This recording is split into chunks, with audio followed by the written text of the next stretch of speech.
காலை நேர பிரதான செய்திகளின் ஊடாக நர்மதா சிறில் முதலில் தலைப்பு செய்திகள்.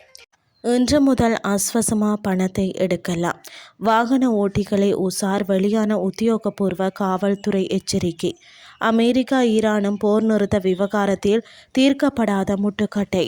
இனி விரிவான செய்திகள். ஆஸ்வசம நலம்புரி நன்மைகள் திட்டத்தின் முதலாம் மற்றும் இரண்டாம் கட்டங்களின் கீழ் 70 வயதிற்கு மேற்பட்ட முதியோர்களுக்கான மே மாத கொடுப்பனவு தொகை இன்றைய தினம் அவர்களின் வங்கிக் கணக்குகளில் உத்தியோகபூர்வமாக வைப்பீடு செய்யப்பட உள்ளதாக நலம்புரி நன்மைகள் சபை அறிவித்துள்ளது.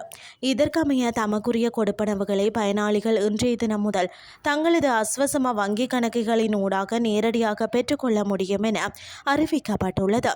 இந்த திட்டத்தின் முதலாம் கட்டத்தின் கீழ் தகுதி பெற்ற 70 வயதிற்கு மேற்பட்ட முதியோர்களுக்கான மே மாத கொடுப்பனவாக இந்த குழுவினருக்கு மொத்தம் 312 கோடியே 56 லட்சம் ரூபாய் வங்கிக் கணக்குகளில் வைப்பீடு செய்யப்பட உள்ளது.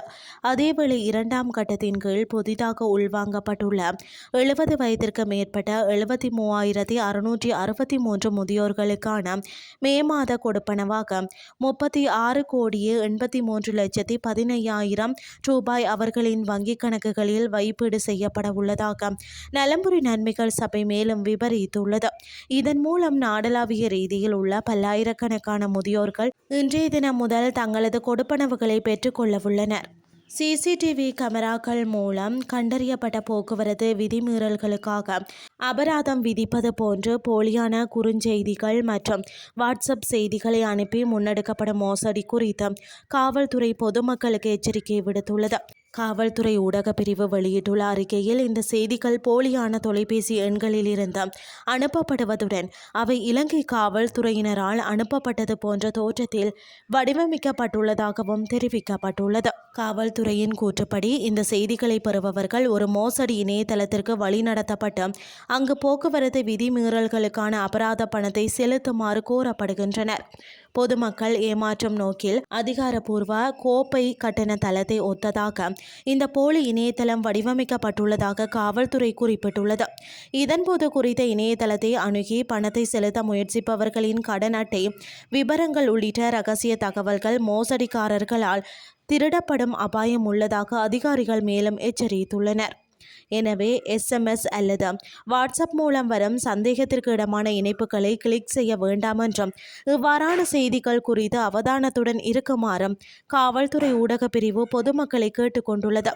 அத்துடன் காவல்துறை உத்தியோகத்தர் ஒருவரால் உத்தியோகபூர்வமாக குற்றம் சாட்டப்பட்டு ஹோபை அமைப்பின் ஊடாக உத்தியோகபூர்வ அபராத பத்திரம் வழங்கப்பட்ட பின்னரே போக்குவரத்து அபராதங்கள் செலுத்த வேண்டும் என்றும் காவல்துறை தெளிவுபடுத்தியுள்ளது. இனி வெளிநாட்டு செய்திகள். போர் குறித்த உடன்பாடு எட்டப்படுவதற்கு முன்பு அமெரிக்காவும் ஈரானும் இன்னும் பல முட்டுக்கட்டைகளை தீர்க்க வேண்டியுள்ளது என்று அமெரிக்க துணை ஜனாதிபதி JD வேன்ஸ் கூறியுள்ளார். அமெரிக்க ஜனாதிபதி டொனால்ட் ட்ரம்ப் ஒப்பந்தத்தில் கையெழுத்திடுவது குறித்து சர்வதேச ஊடகங்களுக்கு கருத்து வெளியிடுகையில் இந்த விடயத்தை கூறியுள்ளார். இந்த ஒப்பந்தம் போர் நிறுத்தத்தை 60 நாட்களுக்கு நீடிப்பதுடன் ஈரானின் அணுசக்தி திட்டத்தின் எதிர்காலம் குறித்த பேச்சுவார்த்தைகளையும் தொடங்கும் என கூறப்படுகிறது.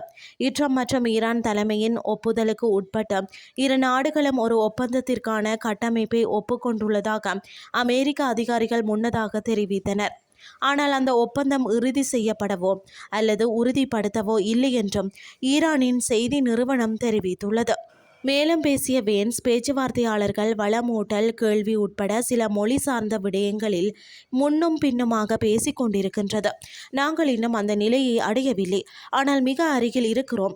மேலும் அதற்காக தொடர்ந்து உழைப்போம். கோட்பாட்டளவில் அணு ஆயுதங்களை உருவாக்க பயன்படுத்தக்கூடிய அதிக செறிவூட்டப்பட்ட யுரேனியத்தை உற்பத்தி செய்வதை நிறுத்துமாறும் தற்போது கையிருப்பில் உள்ள அதனை அப்புறப்படுத்துமாறும் ஈரானிடம் அமெரிக்கா நீண்ட காலமாக வலியுறுத்தி வருகிறது. அத்தோடு ஈரானியர்கள் நன்னம்பிக்கை பேச்சுவார்த்தை நடத்துவதாக அமெரிக்கா நம்புகிறது என கூறியுள்ளார்.